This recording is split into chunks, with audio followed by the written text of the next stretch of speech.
ఇవాళ కేసీఆర్ విచారణ సందర్భంగా హడావిడి 2000 మంది అందులో మీడియా అంతా మరి మైకులు పట్టుకొని వెళ్ళిపోవాలి, మీరు తొందరనే వెళ్ళిపోయి ఏం జరిగింది అసలు కాసేపట్లో ఎదుర్కోబోతా ఉన్నారు అని. ఇక ఆ కేసీఆర్ ఇంటికాడ పెట్టేటువంటి మీడియా, ఆ మీడియా లైవ్లు ఎట్లా ఉంటాయి, ఆ మీడియా లైవ్లు ఎట్లా ఉంటాయి అంటే సపోజ్ వెలుగు V6 వెలుగు అనుకో, కేసీఆర్ గారిని విచారిస్తూ ఉన్నారు.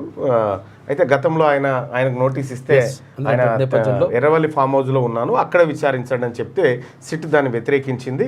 సో కాబట్టి నందినగర్లో ఉన్నటువంటి ఆయన నివాసంలో విచారణకు సిద్ధమైపోయింది అని చెప్పి యాజ్ యూజువల్గా ఇట్లా చెప్పి నడుస్తుంది. ఇంకా ఆంధ్రజ్యోతి డడ బ్రేకింగ్ వేసేసి సో కేసీఆర్ను చుట్టుముడుతున్నారా, ఇట్లా అనుకున్నట్టుగా జరిగిందా, కేసీఆర్ను చుట్టుముడుతున్నాయా, అసలు ఏం జరుగుతోంది లోపల జరిగేదంతా ఈయన బయట ఫస్టే చెప్తాడు. లోపలికి ఎవరు రాడు ఎవడు చెప్పినోడు కూడా ఉంటాడు. ఇక్కడ స్టార్ట్ చేస్తాడు లోపల ఏమేమి ప్రశ్నలు అడిగిరు ఏం కథ అని. ఇక TV9 ఇంకొక అడుగు ముందుకు వేస్తుంది, ఇంకో అడుగు ముందుకేసి క్వశ్చన్ నెంబర్ 1 ఇదని వేస్తుంది, క్వశ్చన్ నెంబర్ 2 ఇది, క్వశ్చన్ నెంబర్ 3, క్వశ్చన్ నెంబర్ 4 అని వేస్తారు.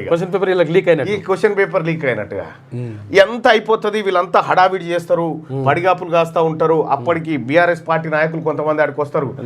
ఎంత అన్యాయం పాపం చేయడం అని వాళ్ళు అనడం, వీళ్ళు రికార్డ్ చేయడం. భోజనాలు రెడీ చేసి ఇప్పుడు తెలంగాణ భవన్ లో 2000 మందికి భోజనాలు రెడీ చేసిరా.